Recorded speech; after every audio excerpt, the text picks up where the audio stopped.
All right, so we unfortunately have some absolutely horrendous updates out of the Gaza Strip right now as Israel is continuing with their ongoing widespread bombardment of the Palestinian people living in one of the most densely populated places on the face of the planet in the aftermath of that Hamas attack against Israel just a couple of days ago. So here from Jeff Stein, some of the latest statistics. He says the Seoul power plant is out of fuel in the Gaza Strip, which also means there's going to be tangential effects to like the hospital system, for example, within Gaza. There's also going to be effects in terms of the ability for people who are on the ground to actually be able to get the message out in terms of what is actually happening, because, you know, people's phones are dying and people do not have access to reliable electricity to report on the unfolding events. We also have 9 UN staffers who have been killed by airstrikes. Now, keep in mind, one of the major excuses that Israel has been using in terms of their widespread bombing campaign that has killed hundreds and hundreds of Palestinian civilians during this, this ongoing offensive is that, oh, you should go and you should take cover in some of these UN facilities. Well, they have bombed the shit out of these UN so-called, shelters, right? And in the process of that, they've killed 9 UN staffers. They say 13 health facilities have been hit. Hospitals are facing dire shortages. 2,000 plus strikes so far, and 11,000 are dead so far. These numbers, by the time that this video is going up, are already going to be outdated. They say all crossings are closed, meaning the crossings into Israel, the crossings into Egypt as well. And they say that the UN reports that 4,250 are injured and 265,000 are displaced. Let me say that again. 4,200 are injured, 265,000 people within the Gaza Strip have been displaced. Okay, so we're talking about what, 1/8 of the population within the Gaza Strip has already been displaced, and they haven't even launched the full scope of this ongoing bombardment with the airstrikes, and they also haven't even launched the so-called, ground invasion that they are preparing right now. So just absolute atrocities. This comes on top of the reporting that I gave you guys yesterday that they have struck mosques, they have struck schools, they have struck hospitals, they have struck residential buildings, they have struck every single thing under the sun. And of course, they then turn around and use this bullshit excuse of, well, Hamas shouldn't be using these locations as human shields. Okay, I want to make a quick point about that before we move on to the rest of what I want to get to in this video on the human shields aspect of this. Keep in mind, okay, what kind of an argument is being made here? Okay, in Israel, for example, they have military installations, they have soldiers, they have other, police apparatuses that are based very close to civilian structures within Israel. If Hamas were to turn around and to launch, a barrage of missiles at Tel Aviv, for example, towards one of these military bases, and they hit some civilian structures and kill a bunch of civilians in the process, would people then turn around and say, well, I guess that Israel shouldn't have been using them as human shields? No, of course not. And keep in mind also, by the definitions of what the Israeli government and military considers to be a valid target or a human shield within the Gaza Strip, it essentially includes everywhere. Okay, there is nowhere for these people to go, there is nowhere for these people to hide, and the human shield argument, I think, is a lazy excuse for them to paper over, using the justification of, well, Hamas came into Israel and they brutally killed a bunch of innocent Israelis, including children, therefore I guess we get a free green light or a free pass to go in and slaughter a bunch of Palestinian men, women, and children who have nothing to do with the recent attacks by Hamas into Israel. So it's just a completely absurd and grotesque situation that is currently unfolding before our eyes, and this is something that is fully endorsed and supported by the United States government, as we are going to get to here in a minute. A couple other updates here real quick. First, is pointed out here by Omar Suan. He says Gaza is now out of fuel. What is left of their hospital system is about to collapse entirely, with over 1,000 dead, hundreds of them being children. And the most recent estimate that I've seen is over 300 Palestinian children in the Gaza Strip have been killed so far, which is, far more than the initial Hamas attack into Israel killed. Not justifying either of those. Civilians killed on any side of any conflict is a tragedy. It is horrific. It is terrible. But the idea that you are going to use innocent Israeli children being killed as a justification to go and kill 10 times more innocent Palestinian children is insanity. Okay, but he continues.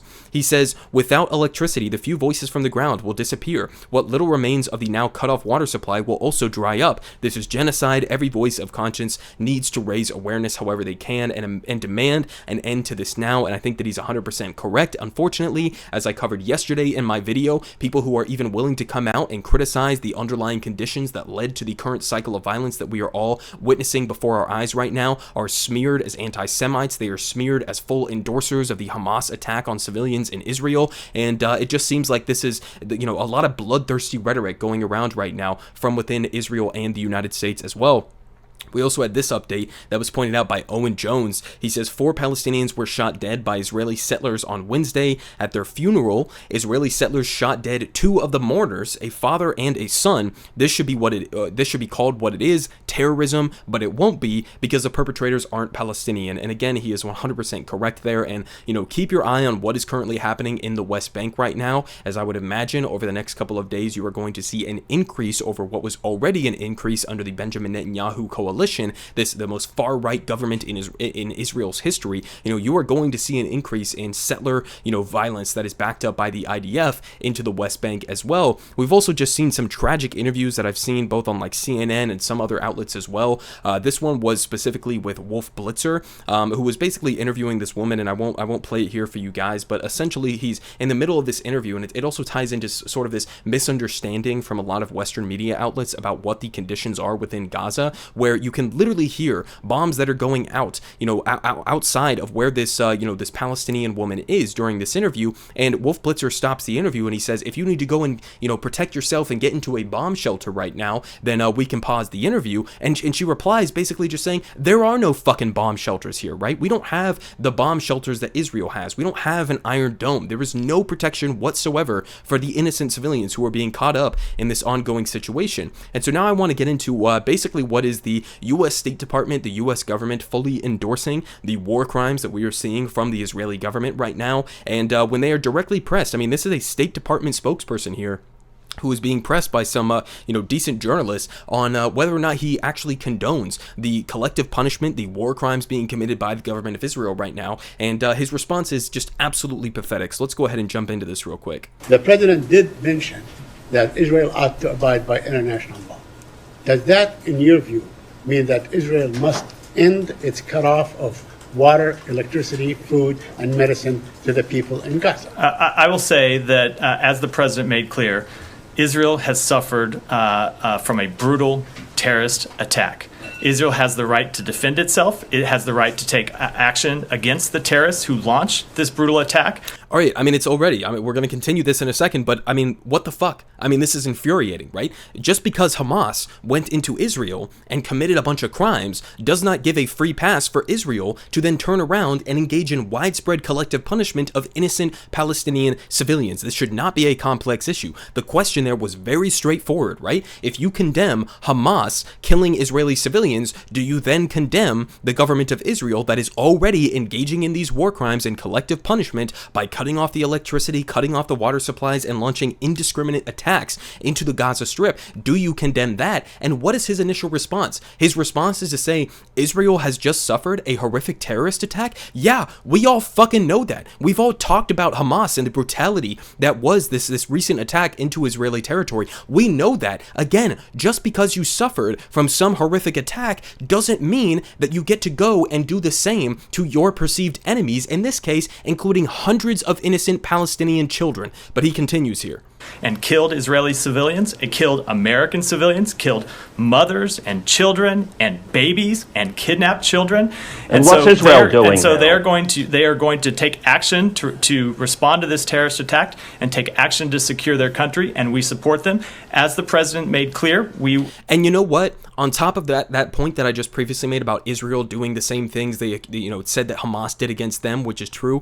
Okay, keep in mind when he says that they're going in there to basically try to stop the future terrorist attacks that could come their way. This is not going to do that, okay? Bombing Gaza into oblivion for the 5th time over the last number of decades is not going to solve the fucking problem, okay? In order to actually solve the problem, you have to get to the core root of it. You have to get to the apartheid, the occupation, the slow-rolling ethnic cleansing, the expansion of the illegal settlements under international law into the West Bank, the increases under the Benjamin Netanyahu government of settler terrorism backed by the IDF security forces in the West Bank against Palestinians. Okay, you have to address all of those things. The people in Gaza, 2 million of them, half of which are children living in what is effectively the world's largest open-air prison. You have to address those things, or this cycle of violence is just going to continue, and he has no response for that whatsoever.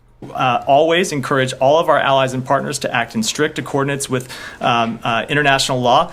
That is what democracies do, and I would just point out that, of course, is not what Hamas did. Let me just finish. That is not what Hamas did in coming into Israel and kidnapping and murdering innocent civilians. Okay, I understand. I mean, Hamas, you have Hamas listed as a terrorist organization. They don't get $4 billion a year from you. They don't have military aid and support and so on. So that is established. You're saying that Israel is a democracy. It's a country that abides by international law.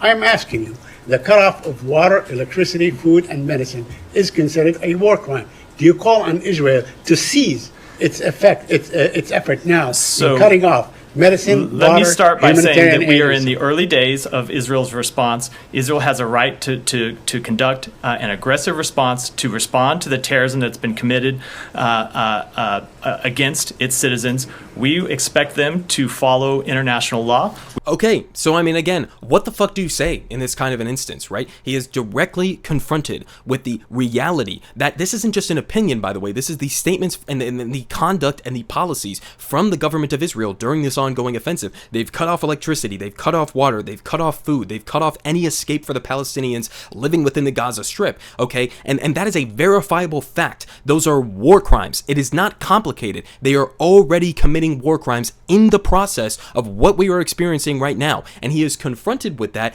And what's his response? Israel is a democracy. We expect that they will follow in accordance with international human law. What are we doing here? They've already violated human law. And by the way, another point that I'll make, if Israel thinks that they are legitimately following in accordance with international human law or human rights laws, okay, and the laws of war among the international community, then fucking submit yourself to the International Criminal Court, okay? Have an international third party, an international body, decide whether or not the actions of the Israeli military, the Israeli government led by Benjamin Netanyahu, is committing war crimes or not. Submit yourself to the ICC. Oh, you won't do that? Why would that be the case? Maybe it's because you all know that you are violating international law, that you are responsible and complicit in these ongoing war crimes. So, I mean, it's so pathetic. It is so disgusting. This is the most bloodlust that I've seen in this country pretty much in my entire life, both in Israel and the United States. And I understand it was a horrific attack by Hamas against Israeli civilians that does not justify going in and slaughtering hundreds, if not thousands, of innocent Palestinians. Point blank, period. That is not complicated. And again, if you want to get to the core root of this, we understand what needs to be done. We understand what the Israeli government, that is vastly more powerful than Hamas could ever dream to be, and vastly more effective at killing and destroying the lives of innocent civilians than Hamas could ever dream to be. We understand what needs to be done and what needs to be changed and what institutions and structures need to be confronted in order to change this cycle of violence, to end the cycle of violence. And the United States is not even remotely willing to have that conversation, let alone confront what is one of our closest allies in the Middle East, that this guy, okay, Matthew Miller over here from the State Department, okay, and any of these other people, Joe Biden, the rest of the Democratic Party, the rest of the Republicans, they refuse to understand that reality. They refuse to have an honest conversation about what needs to be done. And it's just, again, absolutely pathetic. We are seeing them endorse over and over and over again the actions of Israel, saying they're going to follow in accordance with human rights law. No, they aren't. They already aren't. Okay? And we've talked about that extensively. So at this point, it's just a full-blown endorsement of what is effectively like genocidal language coming from the Israeli government officials. Okay? So here from Anthony Blinken, again, the same shit that we just heard there from Matthew Miller, He says, what separates Israel, the US, and other democracies, keep in mind, an apartheid and a democracy are fundamentally at odds with each other. Okay, you cannot simultaneously hold apartheid policies within your government apparatus and then say you are a democracy. It's absolutely ridiculous. It's like saying that in the Jim Crow South during the United States segregation that the South was a democracy. It's like, okay, only if you consider certain people within that so-called democracy to not be human beings. That's the only way you can make that justification. So he says, what separates Israel, the US, and other democracies when it comes to difficult situations like this is our respect for international law and the laws of war. Keep in mind, the former president of the United States of America, George W. Bush, quite literally, threatened the Hague, the International Criminal Court, with invasion if they ever tried to hold a U.S. soldier or a U.S. official accountable for our war crimes during the wars in Iraq and Afghanistan. Okay, so understand, that's the official position of the United States, all right, as we pretend to be in favor of human rights for us and our allies. It is absolute dog shit. And just as another point of comparison here, obviously, as we've had this continuing support for Ukraine and their counteroffensive, right? In this one circumstance, you have, okay, the Russians, they're the invaders, they are the occupiers, therefore they are the bad guys in this situation. We need to arm, we need to support Ukraine to the last Ukrainian in order to push them off of every single inch of Ukrainian territory, right? We need to prevent them from committing all of these war crimes against the Ukrainians. Then, when it comes to Israel and Palestine, oh, it's a completely different tune. Now we need to support the occupier. Now we need to support the people doing the ethnic cleansing. And just as a comparison point for the language that was used about Russia and Ukraine and their ongoing war right now, hear from Ursula Von der Leyen herself. She says Russia's attacks against civilian infrastructure, especially electricity, are war crimes. Cutting off men, women, and children of water, electricity, and heating with winter coming, these are acts of pure terror, and we have to call it as such. Okay, so this is the energy from the European community, from the West, when it comes to Russia's invasion of Ukraine. And I think her analysis here was correct, okay? But then when it comes to Israel, it's a complete 180. It is the complete reversal of their so-called principled stance here when it comes to Russia and Ukraine. It's fucking pathetic. We also had here from Medi Hassan, more genocidal language, right? He says this is an Israeli security official openly threatening war crimes in Gaza. You can't say you care about innocent lives in Israel, but be okay with taking of the innocent lives in Gaza. That is morally unsustainable. And what he's quote tweeting here is an official statement, again, from a Israeli security top official. Gaza will eventually turn into a city of tents. There will be no buildings. There will be no buildings. Okay, what do you think that means in a strip of 2.2 million people, half of which are children? Do you think that they're only bombing Hamas? How delusional do you have to be to think that that is the case? I mean, it's completely absurd.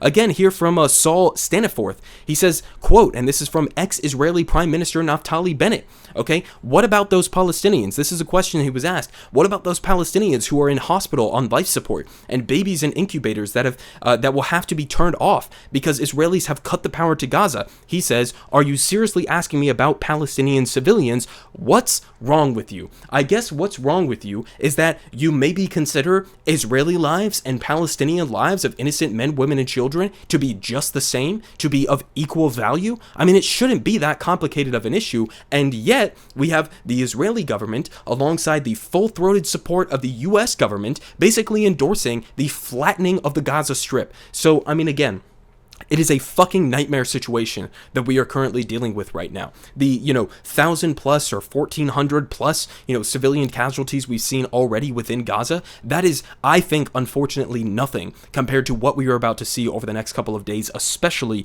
if Israel launches this ground invasion, which, by the way, the United States of America is apparently going to be participating in, okay, in order to, extract these American hostages, right? So, I mean, it's a horrific situation. Again, if you genuinely have a principled stance against the killing of innocent civilians, as Hamas did in Israel during their recent offensive campaign into the territories controlled by Israel, then you should have the same exact principled stance against the government of Israel, turning around and killing 10x the amount of children that were killed by Hamas, and this time killed by the Israeli government. But instead of that, we have, again, the full-throated support from many conservatives, from many liberals, by the mainstream media, by the US government, by the Israeli government, who at this point seem like they are much closer to, trying to engage in a direct genocide of the Palestinian people than anything remotely resembling a lasting peace into the future. Everyone is saying good politic guy has the best politic. Believe me, No one does it like him.